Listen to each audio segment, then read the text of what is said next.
Welcome back to the RinkMasters Podcast. I'm your host, Tyler Kroom. I'm joined by Chris Penner and Noah Dreger. How are you guys doing today? Pretty good. How about you, Tyler? I'm doing pretty good, pretty exhausted, but ready to get this thing going. How about you, Chris? Doing well, living life. Living life, living the dream. Hey. All right, so today we are going to be talking about the Vancouver Canucks. There's a lot to talk about there. They've been pretty underwhelming and somewhat of a joke. And then before that, we've got two interviews lined up for you today. Rockford Ice Hogs defenseman and Cougars alumni, Cole Moberg. And then following that, Caribou hockey alumni, Brennan Bott. Welcome, Cole Moberg, to the RinkMasters Podcast. Oh, thank you. Thank you for having me on. I'm glad that you could join me on a bit short notice. That's been really good. So, you didn't get drafted in the Bantam draft, but you ended up signing with Prince George. How did that come into play? Well, there was talk. Obviously, I knew Todd Harkins from before, from when I was younger, growing up playing hockey, and he threw an invite to camp when I was 15, but I'd been talking to Calgary at that time, so I was just like, oh, well, I've been talking to Calgary, so I might as well go there and just kind of see what happens. And then I they did a rookie camp and then had a main camp. So I ended up getting invited to main camp and stuff, and then just kind of sent home. And then they said they'd just keep an eye on me throughout the year. And then I think it was middle of October that year, I got a phone call from Todd saying they're listing me. So now I'm part of their team. So I was like, okay, sweet. And then went to camp as a 16-year-old and signed on the morning of the black and white game, and then never looked back from there. So, you knew Todd. How much did you know about the Cougars organization before coming here? Not much. Obviously, growing up in Vancouver, I watched the Giants a bunch, and only living 10 minutes away from where they played before Langley. I watched them a bunch, but didn't really know much about Prince George before moving up there. Right. So no, you came up here and you got to play for the team that was supposed to go all the way. As a young player, how did it feel to play for such a good team, and how much did you learn from guys like Brendan Gooley and Sam Ruopp? I learned a lot from them. It was really good experience to get my first couple games in that year. Obviously playing with the talent they had and the experience they had too, just being able to be around them so much. Even though I only got 4 games in, I was up there for 3.5 months throughout the year. So to have the experience to be with them and just kind of see what they do every day here and like in and out and stuff. So it's pretty cool to be able to say I was on the same team as them at that time as a 16-year-old going into the WHL. For sure. And so obviously, you guys ended up playing Portland in the first rounds. How hard was it to have your guys' potential run cut that short? It was hard. Obviously, it's a different perspective for me than for the players that were there all year playing. Right. I was lucky enough to be around the team when they were in the playoffs, but it sucked being sent home so early. I obviously wanted to experience the entire playoffs rather than just 5 games. So that was not the best, but overall it was a good experience. Just being able to be around the guys and watch playoff hockey. Definitely. And so, you got drafted in the 7th round by the Chicago Blackhawks. How surreal did that feel? It was amazing. Obviously, the only thing that would have made it better if I was in the rink hearing my name called. Right. But I didn't want to go there and not hear my name called, so I just thought I'd stay at home and just hang out there and watch with my family. But it was so far to date the best hockey moment I've ever had. I don't think there's many people that would say that getting drafted isn't their favorite or like highest point in their hockey career.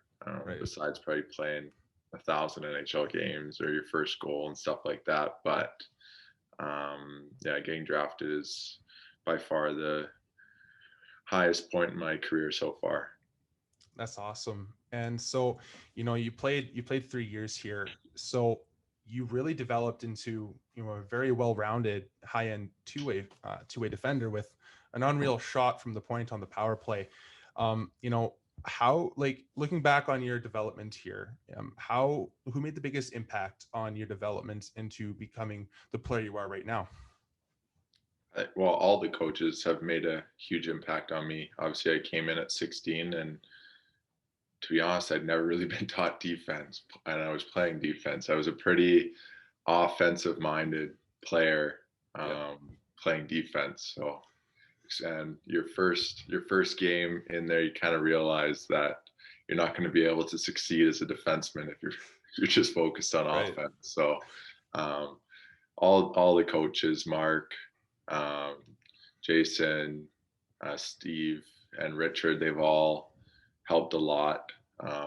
I've learned from a bunch of mistakes trying to cheat, but no, all the coaching staff has made such a big impact, with just coming in not knowing defense to now being able to say I'm gonna go play my first game in the AHL soon, hopefully. I feel that they've all helped me come a long way, from when I first came into the league, and now let's see where the next journey takes me. That's awesome. And so, playing for Mark Lamb, he's a guy that's been around this game for a long time. Won a Stanley Cup. What was it like being able to be coached by a guy like him? Just his experience. I was able to have a pretty good relationship, able to talk to him about everything, and just to hear his stories about what he went through growing up and playing in the NHL, and just everything, just talking to him every day is just, I learned so much from that. And then just, it helped not just me, but our entire team, I'd say, especially at the end of last year when we started fighting for a playoff spot. I think just his experience and how he knew how to handle a dressing room and handle a team of 24, 16 to 20-year-olds. I wouldn't say we're the easiest age group to handle, but the way he realized and was able to work with us helped so much. No, I'm glad you touched in on that, because obviously last year was really disappointing the way it ended. You guys were really heating up, and you guys had some insane games against the Vancouver Giants there in Seattle. You guys were on the bus ride to Victoria when you got the call. How disappointing did that feel? I didn't think it was real at the start. I was sleeping, and I woke up, and it was just outside of Cache Creek. We found out that it was official, but it was probably 10, 15 minutes before that.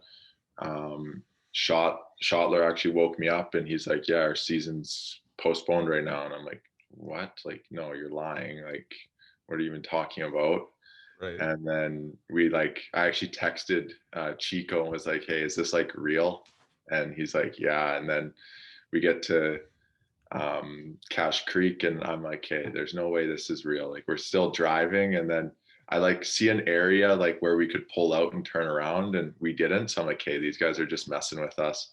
Right. And then the next area, it was a gas station, he pulls in, and I'm like, oh, okay, well, now this is real. So no, it was not the best day by any means, but we were still it was a waste of an 8 hours to bust to Cache Creek and back. Right. But we were still positive right at the start that we were going to get back to playing. Obviously, we didn't realize how horrific this pandemic would be, and I didn't think I'd be sitting here today not playing hockey, or just beginning my hockey season.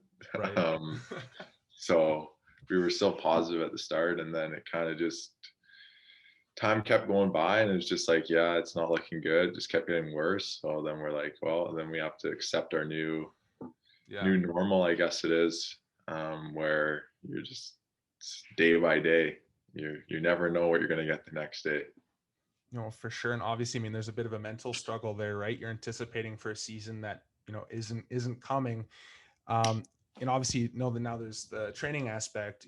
Facilities aren't as accessible during this pandemic and ice time. So what have you been doing to really stay prepared for the potential season ahead?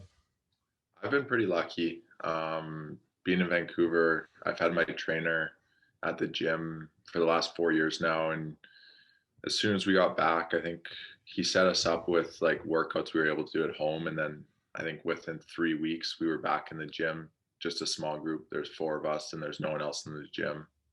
So we were able to do that. And then I stayed in the gym ever since then, till I came down here. And then I usually take a month and a half off from skating anyways. So Yeah. I was able to start skating, I think, end of April. Ice opened up in Vancouver for small groups, but so it was pretty much, I think it was 2 months by the time I started skating that I was for my game. So it wasn't terrible. It was nice to have a break, because most of the time you're not getting that much of a break, and especially the year before going with the draft and then development camp and stuff like that, you don't get that much time off. So it was nice this year to get some extra time off, but then also with an extended summer, you're able to put that much more work in and have that much more time to get ready. So I think it was nice. It was the best of both worlds, I guess. You get some time off and can spend time with your family and stuff that when you're usually not around them at all. So that was different. I found it really weird in September and October to be around my family when I'm usually playing hockey. So that was different. But no, it was really, I was able to figure it out and make the best of it. So it was good. No, that's really good to hear. And so you're in Rockford right now. What are your goals heading in? What do you hope to achieve this year with the with the team? Obviously, my main goal is to get an entry level contract out of it, and that's what I want to do. But smaller goals are just kind of focus and take everything in. Obviously, they have some older guys here, but also a lot of young guys. So I think those older guys are gonna be there and just to help us. So I'm just gonna be like a sponge, as people say, and just kind of soak everything in that they say, the coaching staff says, and just everything they do, and just watch how they act, and just kind of think back to when I was 16 and walking into Prince George, and looking at those guys, just kind of do the same thing here and just kind of learn from everything they do. That's awesome. So, it looks like your juniors career has pretty much come to an end. So for the fans here in Prince George that have been cheering you on for these last, set of years, what would you like to say to them? I just want to say thank you. Obviously, the last 3 years of hockey in Prince George haven't been the most successful, as a team standpoint by any means. But the fans that always come out and support us every game, it's amazing to be able to say I played in front of you guys. I'd like to say you're some of the best fans in the WHL. So to come out every night and see the fans still come, even though we're not doing as well, it's amazing. So thank you to everyone that's come out and supported us in my time there. That's awesome. And so, looking back on your years here, what are some memories that you're gonna hold on to as you go on to your next stage? Probably my first goal in the WHL. That'll be one I won't forget. Yeah. And then just kind of everything, just being around the team. You obviously spend a lot of time with all the guys every day, going to the rink or just going out for a meal. So I'd like those are a lot of things I'm going to miss for sure, especially right now where we're in COVID times where you're not allowed to go out and you're not allowed to do anything. So it'll be different trying to meet 25 new guys when you're not able to go out or do anything. So I'll definitely miss those times, especially this year. But just being around the rink, being in Prince George, it's kind of become home. I've spent a lot of time up there.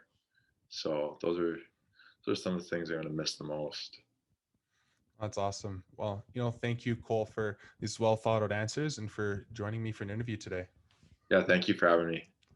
Anytime. And hopefully we can have you on again after you're playing for Rockford. Yeah, sounds good. Anytime. Awesome. All right. Well, welcome, Brennan Bott, to the RinkMasters Podcast. Thanks for having me. Well, it's good to have you on. So, you grew up in Prince George, playing minor hockey here. For those listening, what was it like? It was great. Everything about it, going from Pee Wee basically up to major midget. I stayed here instead of going to academy or something, and I'm really happy I did that. Everything, great development, and yeah. So that's actually, I'm glad that you brought up the academies, because there's a bit of a debate, like going to academy or staying here to play for Caribou hockey. What benefits did you see the Caribou hockey program having for your development over an academy? Well, it's like, I think it's a better program anyways. Basically you have the same thing out of it. Like here, like with Caribou, we were on the ice 7 times a week, including Renzo Berra's school hockey, and then 2 games on the weekend. So like we have more than enough ice time. And then workouts, we worked out twice a week, and just staying at home too was nice. Yeah, it's definitely good to stay here in the north. So kind of go back a little bit. What age did you decide that hockey was something you wanted to pursue more seriously? Probably when I was around 14 years old. I played baseball, like on the rep team, and then I would go like with other teams and stuff, played in the Western Canadians championship for that. Nice. And then I just kind of realized that I enjoy hockey more. So I left off baseball with a high note with Western Canadians, and then just took off from there with hockey. And now, yeah, I just golf in the summer now. That's awesome. Yeah. How much of an impact did the Caribou Cougars program have on your development? A ton, with Sprager and Tyler Brough, RJ Barra, and then Hayden Barra and Jordan Duncan as the coaches. They pushed me every single practice, and they knew where my potential was, and they made sure I was there every single day. And yeah, I think I wouldn't have got any better development out of any other program than that. Yeah, I know you certainly had a really good year last year, and you caught the eyes of the Whitecourt Wolverines. How did you know that they were interested in you, and what was the process looking like leading up to committing with them? At the Max tournament last year, I talked to them, and I talked to them quite a bit from Max tournament till April, I think is when I committed. And everything they were saying, was just seems like what I wanted and everything. And I'm glad I went there. That's awesome. Yeah. So let's talk a bit about the Max tournament. That's a pretty prestigious tournament that you guys get to take part in. Can you tell us a bit about that? Yeah, my first year that I went to the Max tournament, we lost out to goals for and against, scoring to tie the game with 30 seconds left, John Harrington. Yeah. And then, so we all thought we were in with that tie. And then with goals for and against, it made us finish 9th in the tournament. And you need to be 8 or better to get into the quarterfinals. Right. So then the next year, the returning guys, like we wanted to get to that quarterfinals and semifinals and go on to win. And we just came together as a team. We went 3-1 in the round robin. So then we got in and we played OKR, and that was one of the craziest games of my life against OKR. And we had a big game there, and we won that. And then we went into the semifinal against Calgary Buffaloes, which we had to play the same day. So we played 9 in the morning or something, and then back on the ice at 2 for another game. Wow. So we were pretty exhausted, and we were going up 2-1 to the third. And we were done basically. Like we were exhausted, and so they came back and beat us. But that tournament, like we came together as a team, and like that was best hockey that team's ever played, and it was so much fun to be a part of and all that. Yeah, no, that would certainly be a lot of fun, and obviously so that's probably a big highlight for your time with the Caribou Cougars. What other some big highlights that you can take away from your time with the program? Some highlights that I took out of it were obviously the Max tournaments. That was great tournament. And then my first year we ended up winning. So that was never going to forget that. And just everything about it, just it's always going to be a memory of mine. Just going to the rink every day. It was fun. And yeah. That's awesome. And so, yeah, so we've already established you're going to play for the Whitecourt Wolverines of the AJHL. What goals have you set for yourself heading into to the season? Well, like a team goal of ours is obviously to win the league this year. And I think we have the team to do it this year. So that's the main goal, is to win. But with COVID and all that, it's been a bit of a setback, but we're not going to take that. We're not going to think of it as a step back, really. Just go in and do our best, and let's win. That's really good. And so, are you looking to, potentially use that to get a scholarship to go play college? Are you maybe looking to potentially pursue pro? What are your goals for that? Yeah, get a scholarship for sure is my main goal out of junior A. And so, yeah, get a scholarship out of it. That'd be awesome. And so, yeah, now let's talk about the, the craft hockey field bit that the Northern Capitals are putting in. So obviously the Caps have put it in, but how much of an impact is that going to have also on the Caribou Cougars? Because Ernie Sam Memorial Arena is used by both teams and is a pretty big thing here in the North. So what do you think the impact's going to be like for that? Yeah, playing in the 2 outdoor games, that was something special, playing the first ever one and then the second ever one as well. The community really came together for the Caribou Cougars and the Northern Capitals. And yeah, it was a great experience. That's awesome. Yeah. All right. Well, thank you, Brennan Bott, for coming on for an interview with me today. Yeah, thank you very much. Oh, you're welcome. Hopefully we can do it again sometime. Yes. See ya. Yep, see ya. All right. Well, those were our interviews with Cole Moberg and Brennan Bott. I hope you guys enjoyed it. And now we're going to be talking about the Vancouver Canucks. So since Noah is the big Canucks fan of the trio here, we're going to let him tee off that. All right. So I think the best way to kind of lead this off is that the Canucks have been extremely disappointing this season. I think they're starting to run out of excuses. How many games are they in now? 15 or 16 games into the season. Yeah. They have a losing record. It's not looking great. Just to throw some stats up here. These stats are compiled by the Instagram account Canucks Headline. Make great Canucks content if you're a fan of the team. But yeah, so Quinn Hughes to start the season so far, he's averaging 6.7 goals against per 60 minutes. He's currently at a -12. The goalies are at a combined .891 save percentage. The defense has not had a great start. They have allowed 40 even strength goals already. And that ranks them 31st in the NHL for goals against at even strength. In terms of penalty minutes, Tyler Myers has taken 31 penalty minutes before the game on Tuesday, and then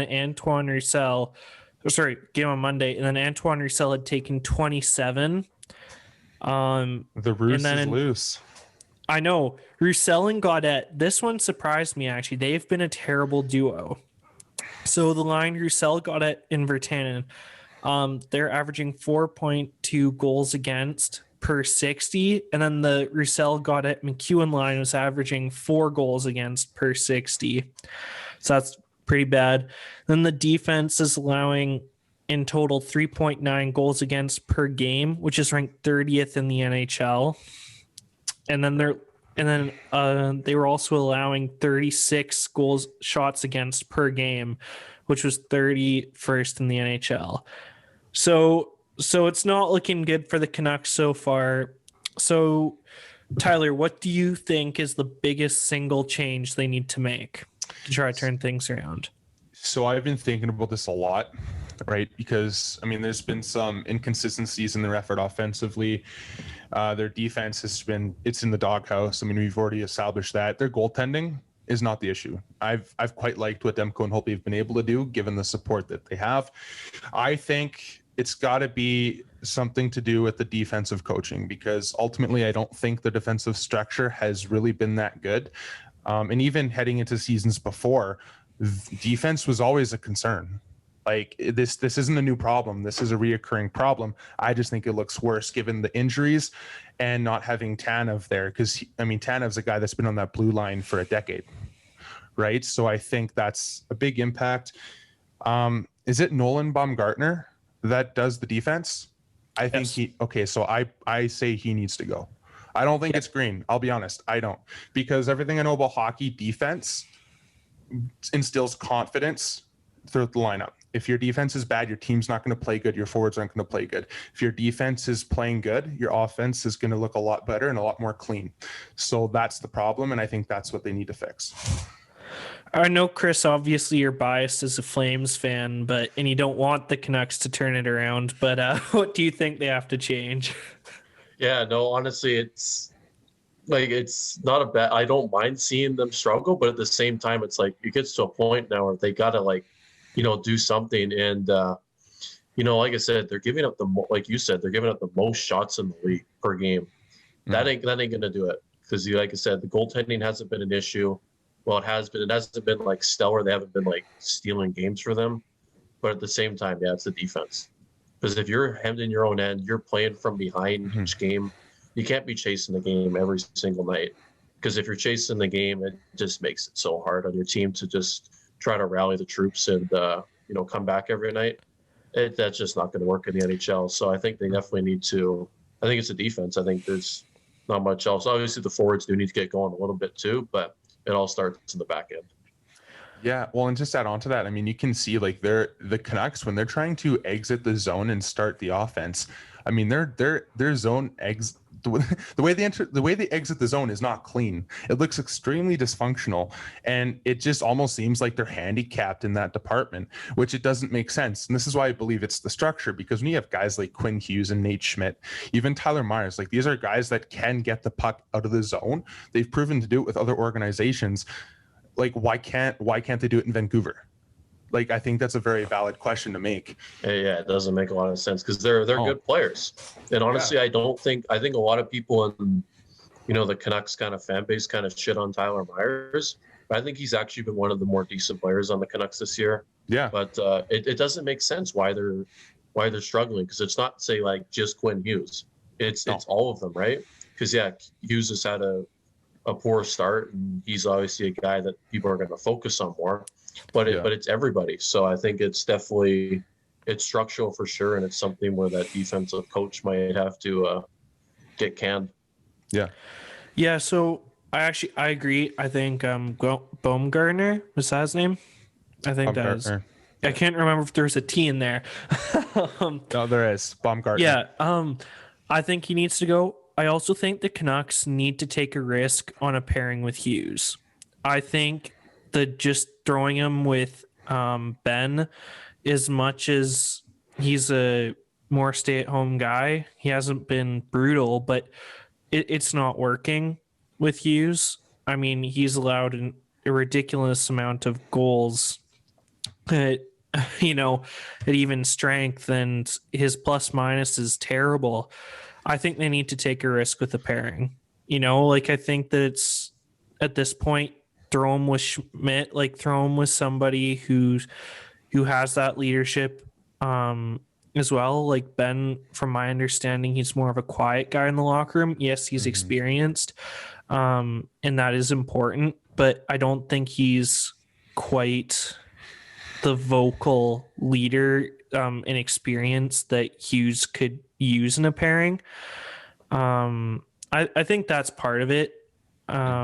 It's just hard, right? The Canucks should have had him on paper. Their defense is an upgrade from last year.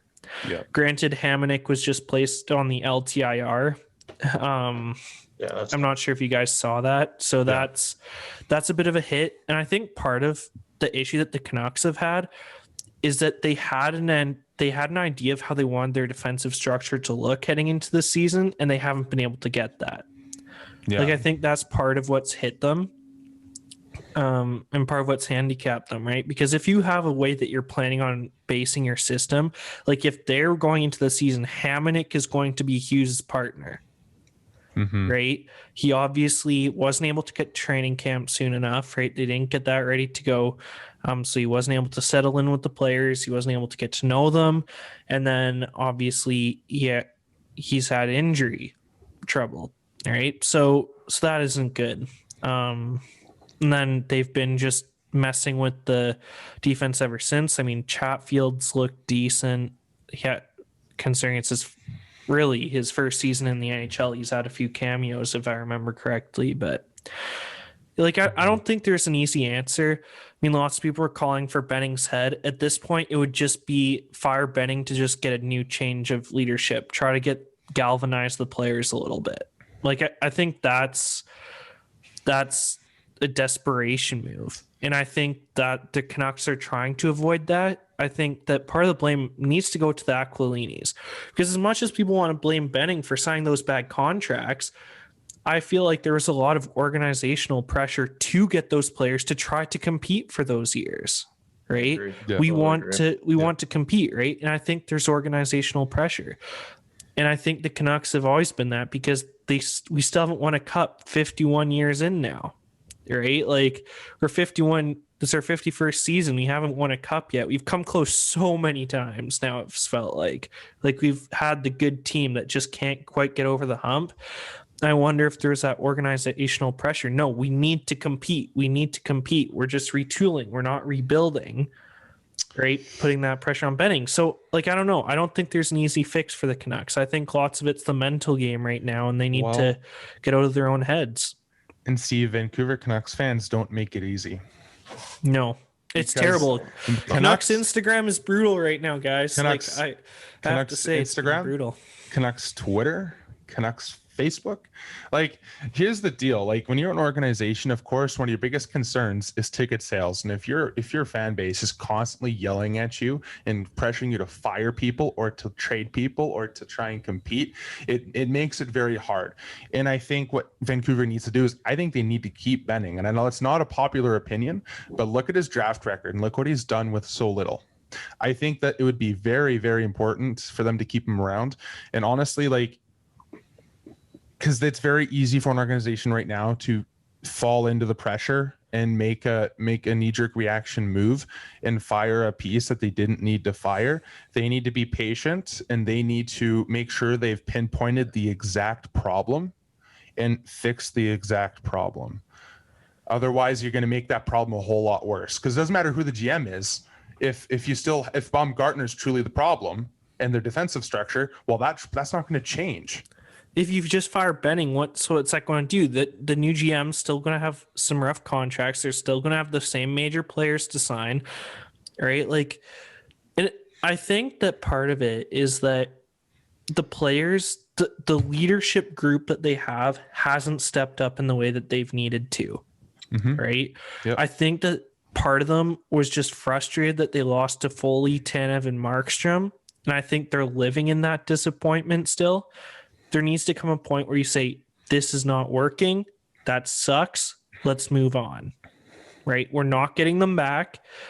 We need to move forward, right? You have exciting pieces in Vancouver, right? And I think that's part of the thing is that I think the leadership group and some of the core players have been moaning too much, expressing their disappointment too much, and that's been contagious in the team. Right. And then obviously Toffoli scores 9 goals against them in 8 games. Right. That's gotta be or 9 goals against them. How many games did they play against Montreal? 6? Sorry. 5 or 6, yeah. Yeah. And he scored 8 or 9 goals. That's just how depressing is that, right? And I think that they've just been wallowing in that a bit. And as a leadership group, you need to be able to move forward. Right. And I think there needs to be a players only meeting. I really do. I think that they just need to figure this out amongst themselves because yes, obviously defensive structure has been worrying, but are they willing to fight for each other? Are they willing to move on and figure out a way forward? Right. You can keep changing the structure all you want, but if they're not willing to, work together as a team through this, it's a team sport.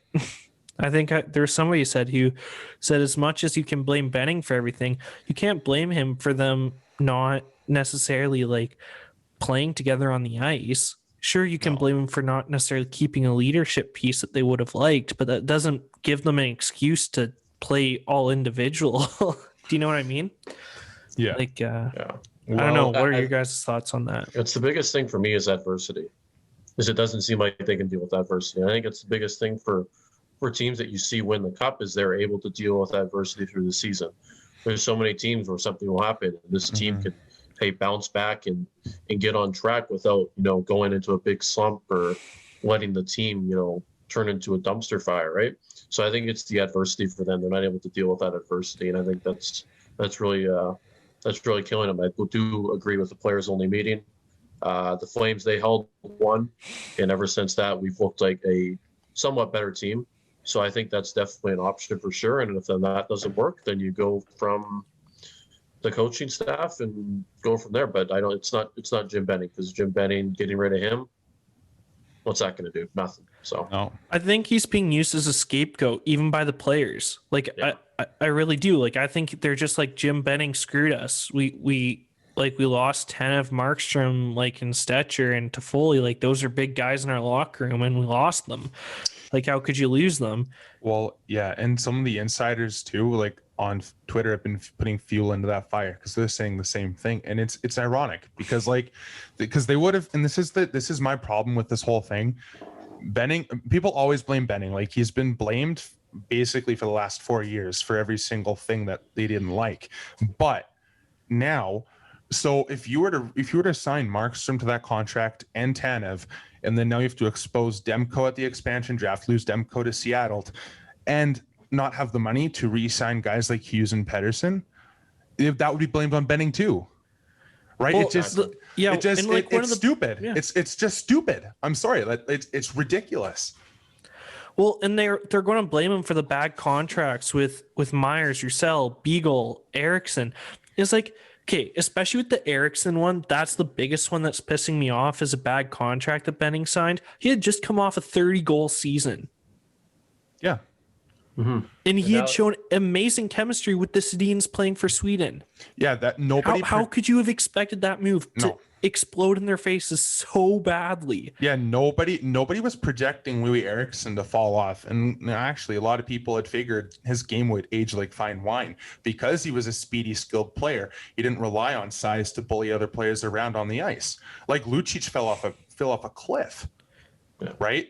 So, but people, right? So people expected that from Neil and Lucic. Nobody expected that from Louis Eriksson. That blindsided a lot of people. And I mean, that's another case, though. How much organizational pressure do you think there was on Benning? Like, even with the Beagle and Roussel trades, obviously Beagle did add a lot to the team. Bottom six forward, good in the face-off circle, and good on the penalty kill. Like, and he's a leader. Yeah, so he was actually a good signing. I think the Roussel contract, that's a bit more questionable, but I wonder if that was organizational pressure too. Get that piece. We need another, like, older player who brings grit. Like, well, see, I'm not even against the Roussel signing at all. Like, Roussel, when he's healthy in a season in Dallas, he proved to be a steady third line producer and one of the hardest players to play against. He was a top penalty killer. He was sandpaper along the boards. He was a glue guy in the room. Everybody loved Roussel, and he was a fan favorite. Like, it made a lot of sense to sign Roussel. I don't know what's going on with that, but he just doesn't have the right chemistry to really play his game. And I'm wondering if his back injury is playing into effect a little bit as well. And I know one of the biggest things that Jim Benning's been scapegoated for. Why did you let Toffoli walk and keep Virtanen? And I think that with Jake Virtanen, I wonder if there was a sense that within the organization, I wonder if the organization gave him too much belief from the start. Obviously, he's the hometown boy, but I wonder if it was too much, your spot's just going to be a given. And then that helped his attitude issues. And then, obviously, how much do you think the fans are in his head at this point?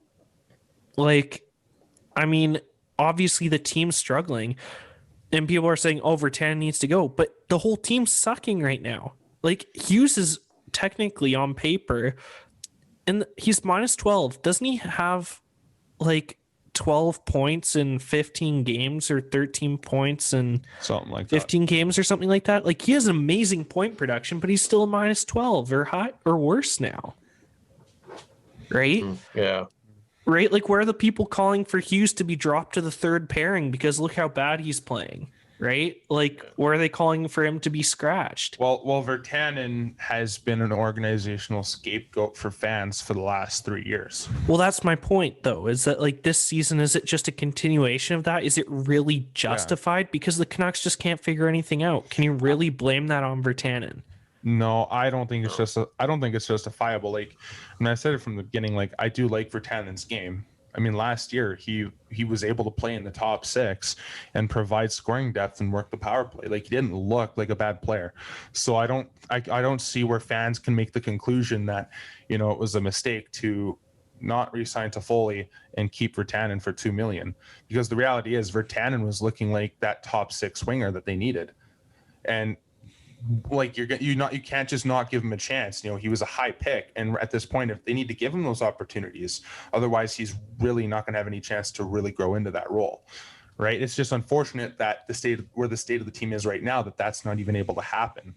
And and I almost wonder, like, if Virtanen was to get traded, if he went to another team, if we see him kind of start to blossom without all this media crap. You know, I saw something interesting about Virtanen. It was somebody saying, like, he looked like a lost puppy out there on the ice. I'm like, and they're like, he isn't taking like good shots and stuff. How much of that is confidence, though? Like, Elias Pettersson, he could not shoot for crap at the start of the season when we know he has a good shot, right? Like, he's an amazing shooter, and he couldn't get anything good going in the first, 4 games? He couldn't score or something like that. I think it might have been 5 games even. Yeah, he couldn't score. He couldn't do anything. And then he finally started to get his confidence back. He scored some really sick ones since then. Yeah. But with Virtanen, everybody's being naysaying. The Canucks can't get any momentum. He's been scratched a few times. How hard is it, especially when you don't have practices, which Travis Green said they hadn't had a practice in 2 weeks on a losing stretch. No chance to recuperate, no chance to reset. How hard is it to turn your season around in those circumstances? It can be significantly harder, because really in the practice, and this is not an excuse, this is just facts of the league and the sport. Every time you start to slump and things are hard in game, you get fixed in practice. Practice is the time to address it. Well, if you're not getting, you know, the same opportunities to do that, it is going to be more of a challenge. So it's not a full excuse, but there needs to be a level of understanding there, because, I mean, we've seen a couple other teams start to struggle off the hop this year too. It's not just the Canucks. Yeah. Do you think that it would help the Canucks if they sign Green onto a contract, if they show the trust in him to sign that contract? Because I know there's been talk of, are they going to keep Green? Like, would that help the players have more confidence in management, make them more willing to play for management if they sign Green? Do you think that would have any impact? Maybe a little bit. I think if the organization's showing that they're going to commit to Travis Green in the long run, I think that gives the players a reason to play for him, right? Because if you're committing to the coach long term, now the players need to get in line. Otherwise, they're the ones that are going to be shaken up, right? So, yeah. Yeah, no, I agree. I don't think it's not going to make like a night day difference, but it'll definitely, like you said, they're going to be like, well, we got to play for this guy regardless. We can't, not play for him and hope he gets canned, because once he's signed, right? So yeah, no, it would help, but I don't think that's the first thing to go to. No. I mean, so moving forward, all right, obviously you talked about potentially shaking up the defensive coaching. What do you think is the next biggest priority for the Canucks to turn things around? Like, we've obviously talked about a few things, team meeting, maybe changing up who Hughes' partner is, bring a more experienced person who's a vocal leader, or even potentially just do somebody who plays a more similar style to Hughes. Use them in more offensive minutes. Just try to throw them out on the transition, right? Just try to lock down the D when you're in your own end. Just throw on Hughes almost as a fourth forward in a sense, right? Like, just try to do something, like some other change to that. Like, what do you think's their next step after potentially a coaching change for the defensive coaching? See, if I'm the Canucks, I mean, obviously I'm firing Baumgartner and I'm going to bring in someone that can bring a better defensive structure to the team. But then after that, I would even go as far to say maybe try and see what the market's like for another top 4 defenseman that's on a bit of a budget deal. I'd say a fringe top 4 guy that can just, obviously someone that's going to kind of bring a bit of a fresh presence to the room, which I think would be good. But as it stands right now, I mean, they've got injuries on that right side, so they need to bring somebody in. And I mean, Edler's taken steps back this year too, so I do think that the Canucks should look to bring in someone. I'm wondering if for the defense, they need to try to put Schmidt with Hughes. Like, obviously he's a left side defenseman first. Well, Schmidt can play both because in Vegas. But that's my point. He can play both. Throw him with Hughes, please. Try him with Hughes. He's a very vocal player. He's a good skater. Like, he can get back to cover if needed. Like, and both Hughes and Schmidt are like, they're puck possession hogs. Like, they love to possess the puck. So it makes sense to put those two guys together, because if they can circulate and cycle, that's going to significantly impact the offensive structure for the Canucks in a good way. So they need to try it. I don't know why they haven't tried that yet. I know. Like, I'm just wondering if Green's hesitant because technically they've had 3 right side guys. But if your top pairing is Chatfield and Edler, like, give me a break. Is the problem? Is it Green or is it Baumgartner that's making those defensive pairing decisions, though? That I think, though, there needs to be something clear in the organization. Like, you need to be willing to try Schmidt with Hughes. I think that's the one pairing they haven't tried yet. Yeah, like, I think they've paired Myers with Hughes. They've played, they've also played Hamonic. They've played Ben with Hughes. Like, it's not working. Like, Hughes with almost a point to game pace is at a -12. Yeah.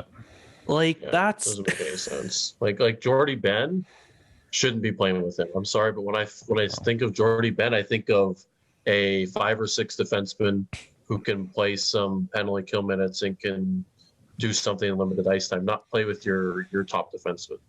That's how I look at it. I would have even been more comfortable with Oscar Fantenberg. Yeah. I didn't playing mind with Hughes. Fantenberg was one of the most underrated defensemen I think I've ever seen play in the NHL. He did not get nearly enough respect. He was good.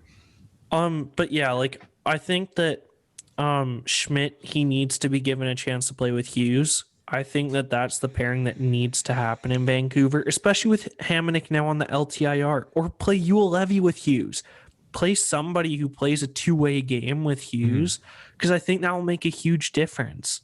Yeah. Because I think they keep trying to throw more of a shutdown look to play with Hughes. And I get that because that worked with Tanev last year, but they don't have another Tanev on their team right now. So you can't pretend that you do, right? You need to come up with something different. It was supposed to be Hamonic until he got into the LTIR. Yep. So, but that's my point, right? You don't have that now. So you need to find a different way to adjust. You can't keep playing Ben with him, because then you're not going to, because then what are you going to do? Like, what are you going to do with Hughes' minutes? Because Ben, you don't want playing 20 minutes a night. No. All right. So we had one other topic here before we wrap up. Laine Dubois trade. What are your thoughts so far? Laine was benched tonight for the late second, early third period. Tortorella said that it was a locker room thing. He's not going to talk about it in the media. But do you think it's more just Laine hasn't quite settled in yet? He hasn't really committed to his teammates, and Tortorella just is kind of like, listen, I need you to focus. Like, what do we read into this, if anything? I think it's as simple as Torts saying, look, you need to dial in and focus, because in reality, I mean, Torts is a guy that demands the respect from his players. So I think he's wanting to set that tone early with Laine, because Laine hasn't looked bad when he's played. I mean, defensively, he's been a little shoddy, but he's scored goals and he's looked good offensively. So I think it's nothing short of that. He wants to make sure Laine knows who's the alpha, and to make sure they don't have another Pierre-Luc Dubois situation.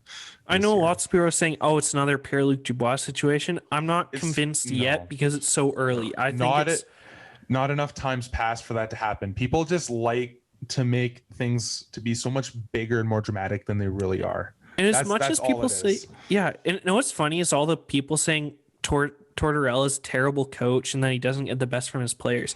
He took some pretty okay teams to the playoffs twice. He set playoff records with the Blue Jackets 2 years in a row. He gets no respect for it. And that team, especially last year, did not look strong at the start of the season. And they put it together a very strong season.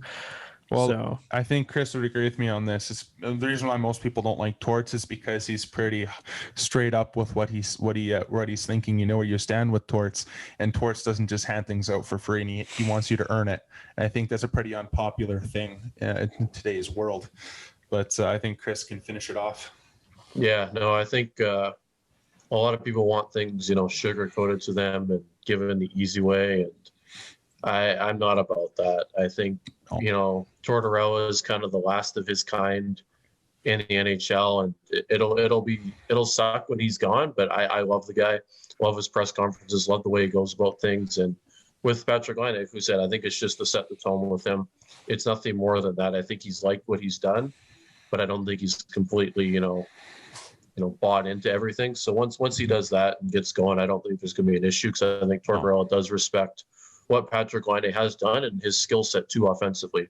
And I think he has to, respect that a little bit in order for Laine to succeed. But Laine also has to give his share too. It's got to be a balance. And I think they can find that balance. And I think that benching, it'll do well. And hey, Columbus won today too. So yeah, I was going to say another thing about Tortorella, and I think this is why it went wrong in Vancouver, and we kind of already talked about it in our Vancouver discussion. The organizational pressure. I don't think Tortorella was the right fit for the organization. I think that he wanted to do things his way, and the organization just couldn't commit to that. Their players weren't ready for it. I think they gave their players a different expectation. I think Tortorella really wanted to shake things up. I don't think the organization wanted to shake things up.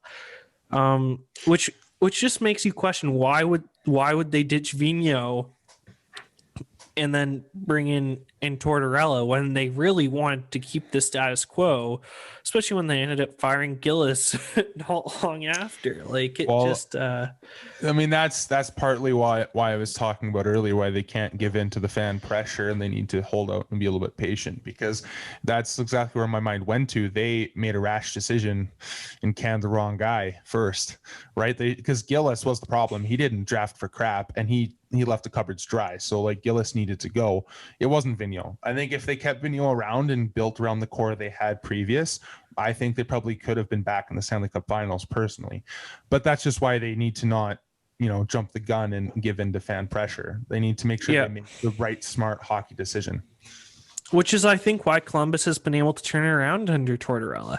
You need to give him a project that he can work on, right? If you are going to have the organization dictate everything with Tortorella, it will not succeed. Well, yeah. And here's another thing that I want to say, Jack Roslovic. He's looked good. Dude, he's a point per game right now in Columbus. Yep, and he just scored and that game winner, that's goal of the week, I think, across the NHL potentially. That was a highlight reel goal. So Roslovic, he's brought into Tort's system right away, and they don't miss Pierre-Luc Dubois at all. That's just something to note. I think Columbus is, it's early to say, but I think Columbus is the early winners of this deal. Obviously, we got to wait and see what happens with Pierre-Luc Dubois in Winnipeg. But if Roslovic keeps up this pace, and this is what he's going to be in Columbus, and Laine sticks around, I think Columbus makes out like bandits. Yep. All right, Tyler. So I think that wraps up our discussion tonight. Why don't you wrap this up for us? All right. Well, yeah. Thanks everyone for joining us for our Canucks discussion and our talk about the Laine and Pierre-Luc Dubois trade. I hope we see you guys next week, and let us know in the comments what you guys' thoughts are about the Canucks season. Bye for now.